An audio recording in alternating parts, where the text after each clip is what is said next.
Students, మనం balance sheet గురించి study చేస్తున్నాం. బ్యాలెన్స్ షీట్లో అంటే liability side we explained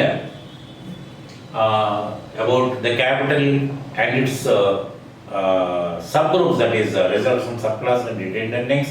After that we come down to loans liability. Under that we have discussed about the unsecured loans, secured loans and bank loans.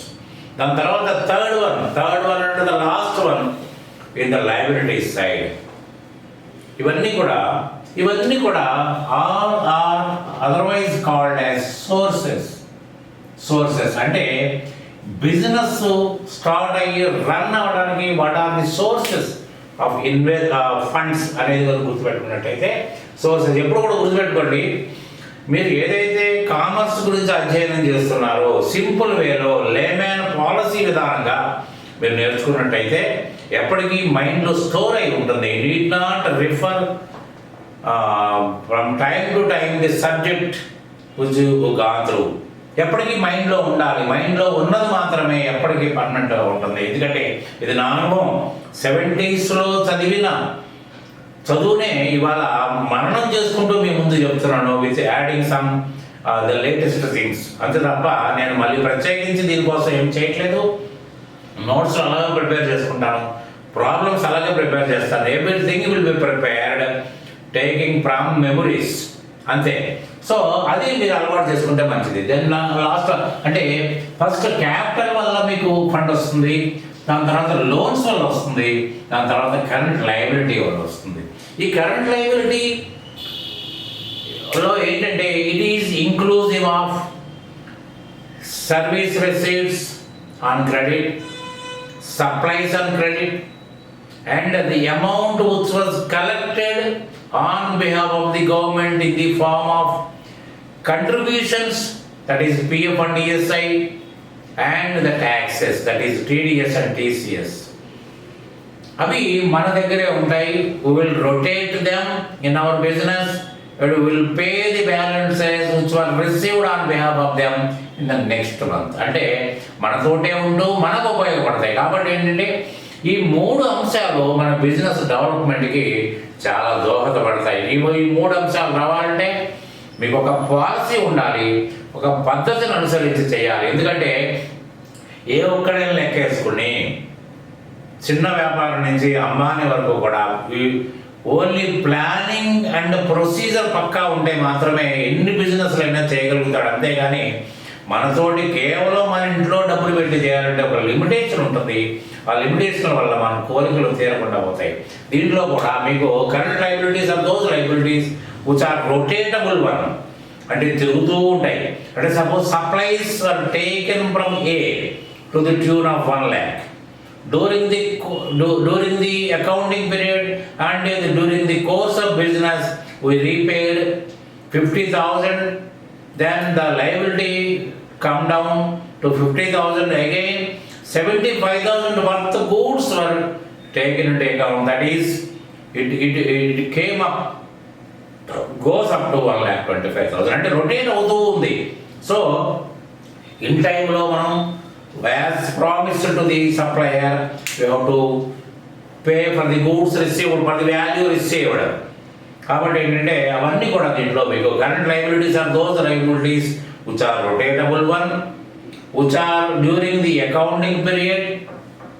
మన accounting period 12 మాసాలు. ఈ 12 మాసాల్లో తిరుగాడుతూ మనకి రకరకాలుగా ఉపయోగపడుతూ మనల్ని డెవలప్ కావడానికి ఎంతో దోహదపడతాయి ఈ సోర్సెస్. దీంట్లో మెయిన్గా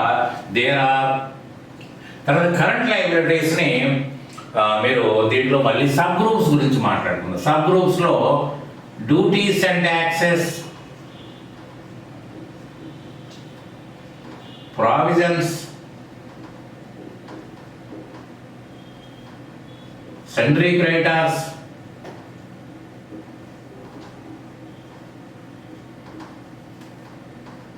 again current liabilities. Current liabilities can be otherwise renamed as charges payable or outstanding payments.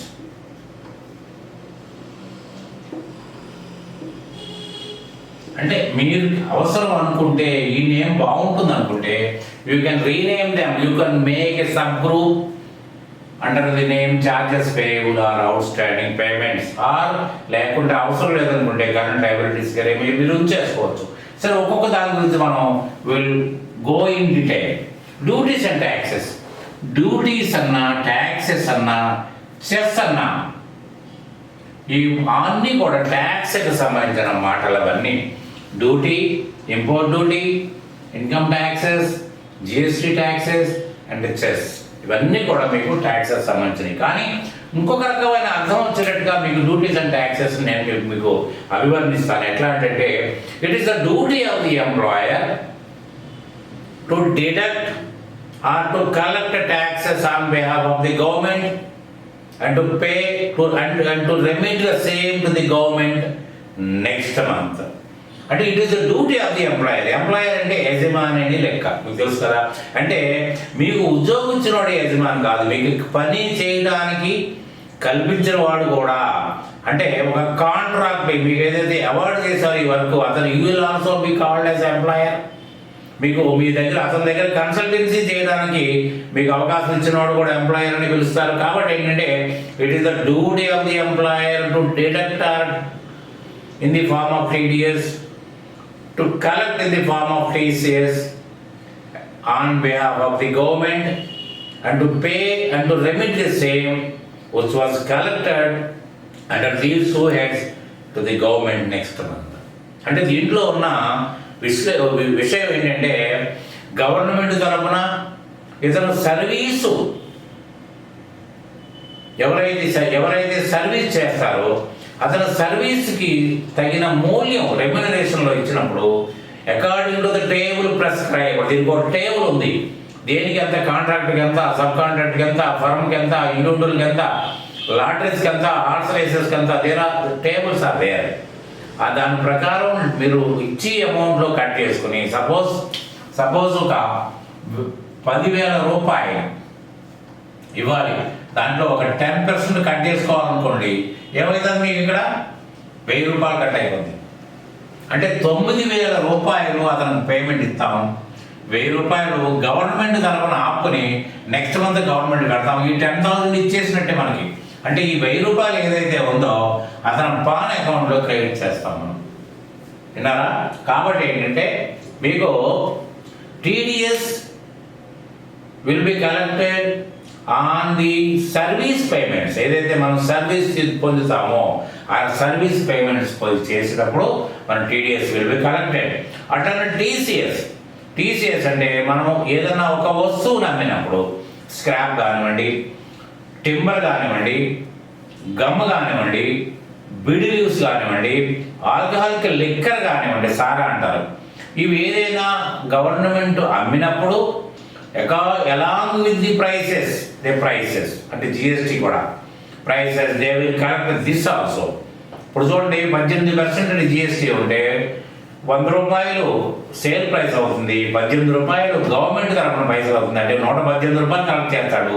18 రూపాయలు it is on behalf of the government, it is government not us. కాబట్టి మన దగ్గర ఉంటుంది, ఆ 1 మంత్ మన దగ్గర ఉంటుంది, నెక్స్ట్ మంత్లో లిమిట్ చేయాల్సిందే.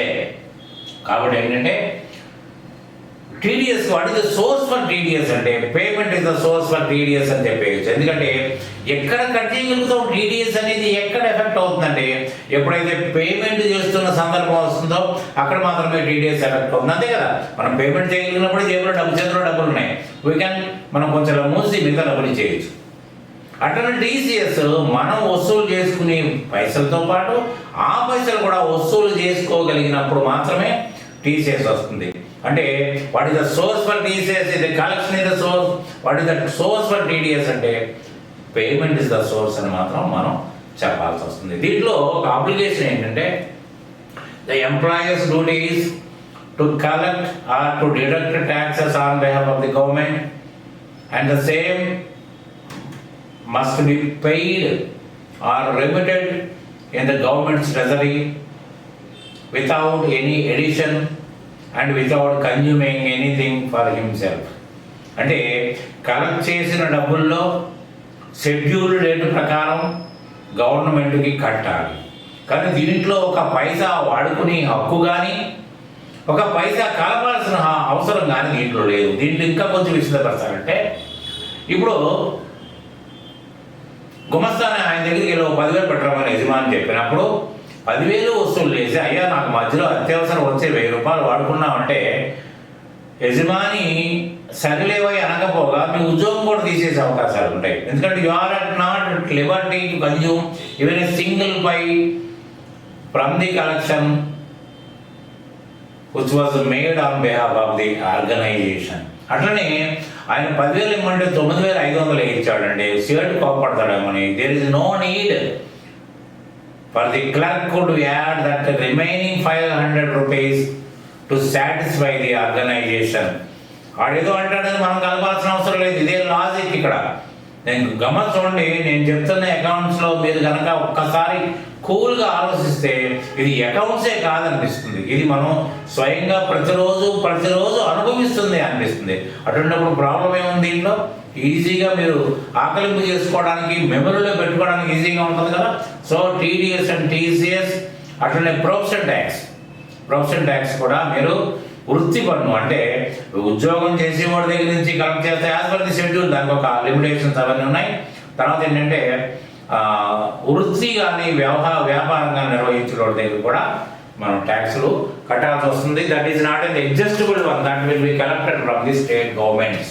అది గుర్తుపెట్టుకోండి. దీంట్లో మీకు కరెంట్ లయబిలిటీస్లో మీకు ఈ డ్యూటీస్ అండ్ ట్యాక్సెస్ గురించి చదవండి. It is a duty of a businessman to collect or deduct taxes from his customers or service providers to remit the same to the government treasury under customers' PAN account. It includes TDS, TCS, GST output, property tax from employees and excise duty.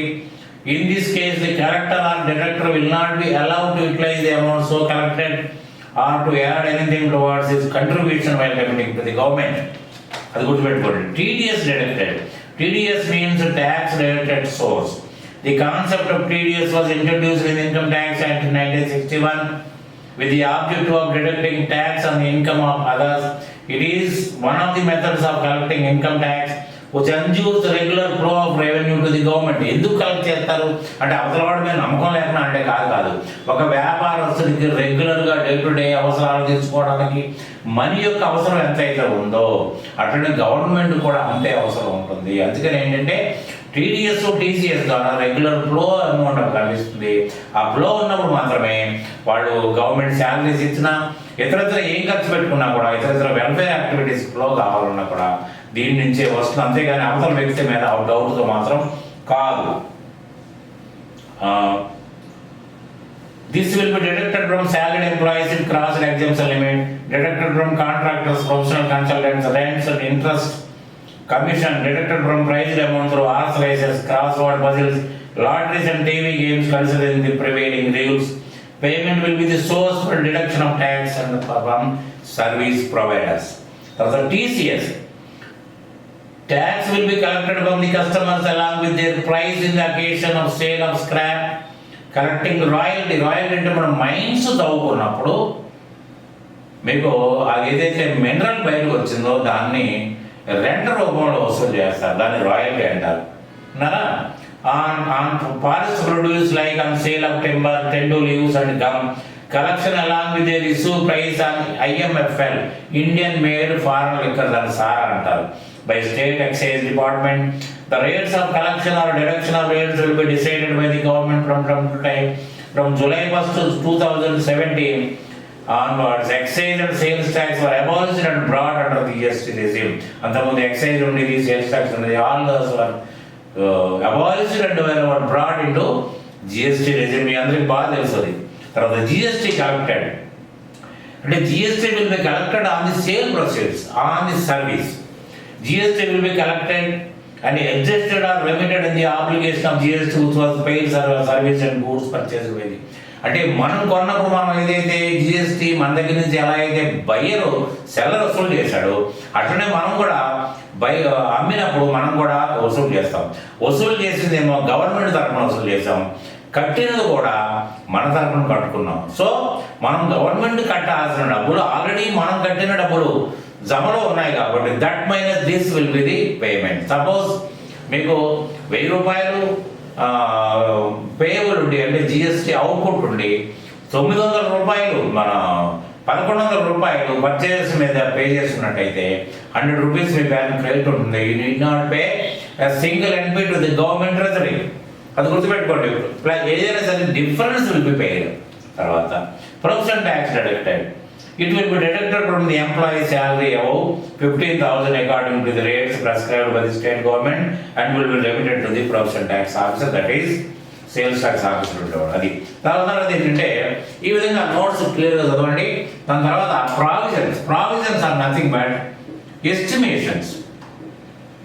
దీంట్లో ఒక discussion ఏంటంటే మీకు reserves and surplus అనే sub గ్రూప్ని మనం చదివాం. ఇది capital. దాంట్లో ఏంటంటే out of the surplus something will be put aside, will taken aside to meet the future obligations or anything development activities. దీంట్లో ఏంటంటే ఎస్టిమేషన్స్ ఏంటంటే మీరు ఖర్చు పెట్టినే కాకుండా ప్రాబబుల్స్ అంటే known liabilities to meet the known liabilities అంటే సేల్స్ ట్యాక్స్ కట్టాలి, income tax కట్టాలి, డిప్రిసియేషన్లో లాస్ క్లెయిమ్ చేయాలి, తర్వాత రిటైర్డ్ ఎంప్లాయీస్కి సంథింగ్ చేయాలి, తర్వాత అనుకోకుండా బజార్లో ఉన్న పొజిషన్ బట్టి కొంత ప్రావిజన్ క్రియేట్ చేయాల్సి వస్తుంది. ఏంటి రాని బాకీ కింద ప్రావిజన్ క్రియేట్ చేయాల్సి వస్తుంది. ఇవన్నీ పరిగణలో తీసుకుని అవన్నీ కూడా ఇంక్రీజ్ రూపంలో జనరలైజ్ చేయగలిగితే a true result can be shown by a business man. ఇప్పుడు మామూలుగా మీకు ఈ ప్రావిజన్స్ ఏమి క్రియేట్ చేయలేదు. సపోజ్ లాస్ట్ ఇయర్ ఒక 10 కోట్లు బిజినెస్ అయింది, we paid 1 lakh towards income tax. ఈ సంవత్సరం 18 కోట్లు బిజినెస్ అయింది, ప్రోరేటా ప్రకారం we have to pay 1.8 lakhs towards income tax. కానీ మనం ఫైనలైజ్ అయ్యి నాటికి అది ఎంత ఉంటే అంతే. కాబట్టి ఏంటంటే ఇది కంపెనీస్లో బాగా పనికొచ్చేది ఏంటంటే కంపెనీస్లో క్వార్టర్లీ రిటర్న్స్ ఉంటాయి. మీకు యాన్యువల్ రిటర్న్తో పాటు క్వార్టర్లీ రిటర్న్స్ ఉంటాయి. కాబట్టి మీకు మార్చ్ క్లోజ్ అయిన తర్వాత ఒక ప్రావిజన్ క్రియేట్ చేస్తారు. At the time of finalisation the right thing will come in to account, the excess or deficit will be adjusted. అది దీంట్లో ప్రావిజన్. అంటే provisions are nothing but estimations. అంటే to meet the known liabilities అంటే తెలుసున్న బాధ్యతలు తీర్చుకోవడం కోసం చేసేది ప్రావిజన్స్. తర్వాత దీంట్లో ఐటమ్స్ చూస్తే provision for taxes, provision for depreciation. Suppose L and T లాంటి సంస్థ ఉందనుకోండి, ఎంతో మిషనరీ ఉంది, దానికి డిప్రిసియేషన్ క్యాలిక్యులేట్ చేయాలంటే 1 minute ఈ కార్యక్రమాలు కాదు. మధ్యలో కొన్ని డిప్రిసియేషన్ రేట్స్ కూడా బిఫోర్ 6 months ఆఫ్టర్ 6 months రేట్లు మారుతాయి. కాబట్టి ఏంటంటే ఇవన్నీ క్యాలిక్యులేట్ చేయాలంటే టైం పడుతుంది. లాస్ట్ ఇయర్ ఏమి కొన్నామో ఏమో మేము అకౌంట్స్ డిపార్ట్మెంట్ వాళ్ళకి తెలుసు. కాబట్టి దాని ప్రకారం ఒక ఎస్టిమేటెడ్ ఫిగర్ వేసి పెడతారు. A provision estimated figure and depreciation. The final thing will be at the time of computing the true result, the was the actual result. That's all other provisions are reserved for doubtful debts. ఏమండి మనకి ఒక 10 మంది డబ్బులు ఇవ్వాలి, కానీ 10 మందిలో ఎప్పుడో ఒక 6 సతాయించి అడంగా డబ్బులు ఇస్తారు. తర్వాత మార్కెట్లో కూడా వాళ్ళ గురించి ఒక టాక్ ఏంటంటే వాడు దివాలా తీసాడు, ఇవ్వాలదేమో షర్ట్ మూసేస్తాడని తెలుస్తుంది. అందుకని ఏంటంటే ఎప్పుడు కూడా ఎగ్జ్యూమ్డ్ ప్రాఫిట్స్ కంటే ఎగ్జ్యూమ్డ్ లాసెస్ అనేది వాంటెడ్. లాస్ వస్తుందని ఊహించుకుని ఆ లాస్ని కూడా క్లెయిమ్ చేయండి. వస్తే వస్తుంది లేదా లేదు, that is a doubt. Provision is nothing but doubt. So ఆ విధంగా క్రియేట్ చేసి పెట్టుకోండి. రేపు పొద్దున్న జరగకపోతే మంచిదే, జరిగితే కూడా ముందు చూపుతుంటే మనం ఉన్నాం కాబట్టి ఆ రోజు బాధపడాల్సిన అవసరం లేదు. అట్లనే రిటైర్మెంట్ బెనిఫిట్స్ ఏంటంటే మన దగ్గర ఇంతకాలం పనిచేసిన వాళ్ళకి ఏదైనా రిటైర్మెంట్ బెనిఫిట్స్ ఏదైనా సమకూర్చాలంటే కూడా మనం దానికి ఒక రకమైన ఏర్పాట్లు కూడా మనం చేసి ఉంటాం. తర్వాత నెక్స్ట్ సెంట్రికేటర్స్. జనరల్గా మీరు అందరిలో కూడా సెంట్రికేటర్స్ అనే పదం బాగా నోట్లో ఆడుతూ ఉంటుంది. సెంట్రీ అనే పదం అంటే అర్థం ఏంటి? Sundry means a plural number more than 1. అంటే క్రెడిటర్ అంటే ఒక్కడే, అటు సర్వీస్ ప్రొవైడర్ అయి ఉండొచ్చు, గూడ్ సప్లయర్ అయి ఉండొచ్చు, కానీ మోర్ దాన్ 1 ఈజ్ సెంట్రీ. అందుకని ఏంటంటే ముందుగానే ఆ పదం సెంట్రీ అంటే డ్యూరింగ్ ది బిజినెస్ ఒకడే వచ్చి ఉండొచ్చు క్రెడిటారు, మన బిజినెస్ రన్నింగ్లో ఒకళ్ళ 10 మంది అవ్వచ్చు. కాబట్టి ఏంటంటే sundry creditor is nothing but the service provider or the good supplier and creditor. అంటే టోటల్గా క్రెడిట్ ఇవ్వకపోవచ్చు. సపోజ్ ₹1,00,000 వస్తువులు కొంటే ₹25,000 మనం అడ్వాన్స్ చెల్లించుంటే ₹75,000 బాకీ. What is the credit here? What is sundry creditor to the tune of 75,000 only. మళ్ళీ బాకీ తీరుస్తూ ఉంటాం వస్తుంది. రొటేటబుల్ అప్లికేషన్ అని చెప్పాను కదా, బాకీ తీరుస్తూ ఉంటాం వస్తూ ఉంటుంది. కాబట్టి టోటల్ క్రెడిట్ అయినా మనకు అవసరం లేదు, పార్ట్లీ క్రెడిట్ అయినా అవసరం లేదు. ఎంత balance, what is the end balance on credit అనేది చూస్తున్నట్టయితే ఇది మీకు ఫిగర్ బయటకు వస్తుంది. అట్లనే service providers and supplier of goods, supplier of raw material and other suppliers, service providers, professional or technical consultants. తర్వాత ఇప్పుడు మనం అనుకున్నట్టుగా current liabilities last group sub group under current liability head. దీంట్లో కూడా మీరు charges payable or outstanding payments అని అనుకున్నాం కదా, అది మీరు పెట్టుకోవచ్చు. దీంట్లో చాలా ఐటమ్స్ వస్తుంటాయి మీకు. ఎటువంటి ఐటమ్స్ అంటే మీకు సర్వీస్ అంటే క్రెడిటార్స్ ఫర్ ఎక్స్పెన్సెస్ విన్నారా, తర్వాత outstanding interest payments, accrued interest payments, తర్వాత receipt for supply of goods and receipts for rendering of service, తర్వాత మీకు అన్ఎర్న్డ్ రెవెన్యూ, ఇవన్నీ కూడా మీకు దీంట్లో. తర్వాత PF deduction from employee salary, ESI deduction from employee salary, ఇవన్నీ కూడా దీంట్లో చోటు చేసుకుంటాయి. ఇవన్నీ కూడా కరెంట్ లయబిలిటీస్. మాస్టారు పిఎఫ్ ఈఎస్ఐ కూడా గవర్నమెంట్గా కట్టాలి కదా, మరి why we're placing under current liability అని కనుక ఒక క్వశ్చన్ వేసుకున్నట్టయితే ఇక్కడికి ఒక తేడా ఏంటంటే, అక్కడ ఏమాత్రం మీరు కలపాల్సిన అవసరం లేదు, మీరు కన్జ్యూమ్ చేసుకునే అవకాశం అక్కడ లేదు డ్యూటీస్ అండ్ ట్యాక్సెస్లో. ఇక్కడ ఏముంది, మీరు 12% పిఎఫ్లో కట్ చేసుకుంటే again 12% is to be added while paying to the PF department. 1.75 శాలరీలో కట్ చేసి పెట్టుకుంటే again we have to add 4.7, that is 6.5 while paying to the ESI corporation. So ఇక్కడ ఎడిషన్ ఇస్ దేర్, అక్కడ ఎడిషన్ లేదు. కాబట్టి ఏంటంటే దీన్ని ఇక్కడ మనం పెట్టాం. If you go through the examples it will be very clear. Customer deposit, advance received for supply, advance received for service, that is temporary, these will be adjusted for supply or service అంటే. Customer deposit, customer will ఇప్పుడు ఒకడు అడుగుతాడు, మనం cement distributors అయితే మాకు cement కావాలంటే 2.5 లక్షలు పంపించండి, మొత్తం సప్లై అయిపోయిన తర్వాత అడ్జస్ట్ చేసుకుందాం అంటాడు. అంటే the customer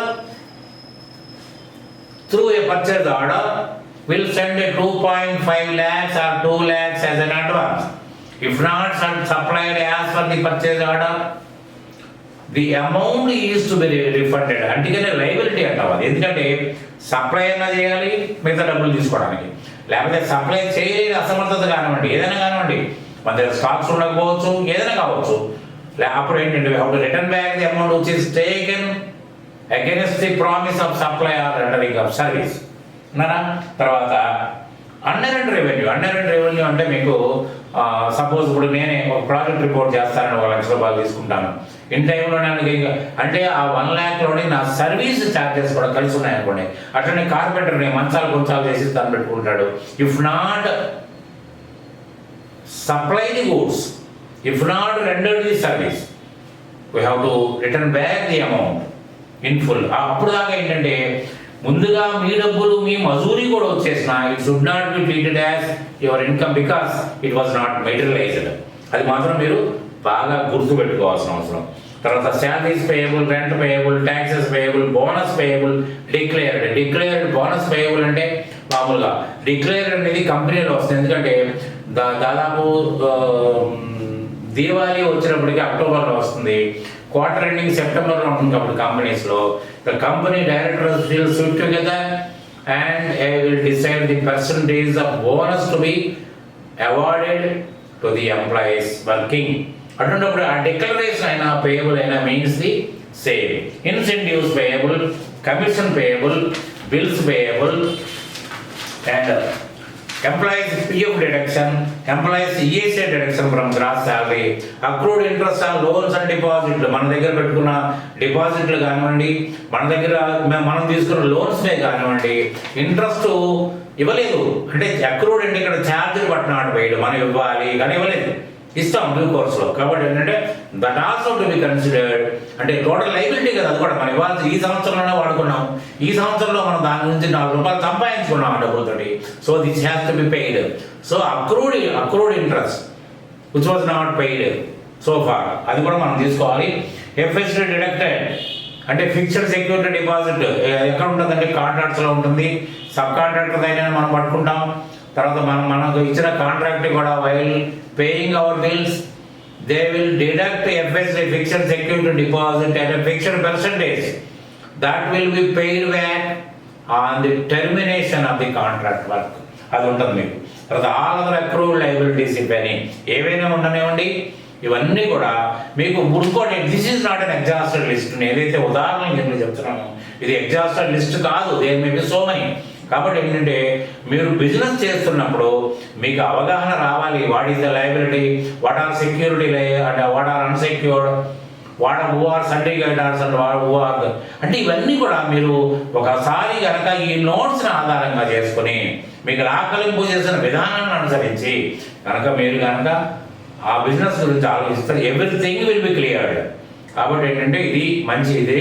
by this we came to an end under the source that is liability. Source or otherwise called as liability. Liability అంటే obligation or responsibilities of the XYZ traders under capital loans liability and current liability. By this we came to an end under the liability side. Tomorrow we will start the asset side and we will finish them. So after that, after the balance sheet groups are over, we have to start the income statement which is comprising of trading account and this profit and loss account. So ఇంతవరకు మీరు ఏదైతే liabilities చెప్పుకున్నామో ఈ లయబిలిటీస్ని ఒక్కసారి మీరు ఒక moment మీరు ఈ 3 ఐటమ్స్ని జాగ్రత్తగా నోట్స్లో నేను ఏం రాశాను నా ఉద్దేశంలో సింపుల్గా రాశాను అనుకుంటున్నాను. ఆ సింపుల్గా ఎంతవరకు ఉందో అనేది మీకే అర్థమవుతుంది. కాబట్టి దాన్ని చదువుతారని నేను ఆశిస్తూ ఈరోజు లెసన్ నుంచి, ఎందుకంటే ఒకటే రోజు లెసన్ మొత్తం చెప్పగలుగుతాను, అదేం ప్రాబ్లం లేదు. కానీ మీకు ఓవర్ఫ్లో అయిపోద్ది. కాకపోతే ఏంటంటే నెమ్మదిగా నేర్చుకోండి, పర్ఫెక్ట్గా నేర్చుకోండి. ఇంకొకసారి రివిజన్ చేయాల్సిన అవసరం లేకుండా నేర్చుకోండి. ఇది డెఫినెట్గా మీకు ఉపయోగపడుతుంది. తర్వాత ఏంటంటే ఆల్రెడీ మీరు ఎంప్లాయిడ్ అయినట్టయితే, మీరు ఆల్రెడీ డీల్ చేస్తున్న వాళ్ళైతే మీరు ఈ గ్రూప్స్ గురించి కొంత అవగాహన ఏర్పడే అవకాశం ఉంది. కాబట్టి దీని మీద కాన్సన్ట్రేషన్ చేస్తారని అనుకుంటూ ఇప్పటికే అందరికీ కూడా నేను అభినందనలు తెలియజేసుకుంటూ, మీరు దీని మీద కాన్సన్ట్రేషన్ చేస్తే ఎవరు నేర్పడానికి ముందుకు వచ్చిన నాకు, నేర్చుకున్న మీకు కూడా తృప్తి ఉంటుంది. కాబట్టి ఏంటంటే you please be concentrate. I'm taking leave for this day. Good day.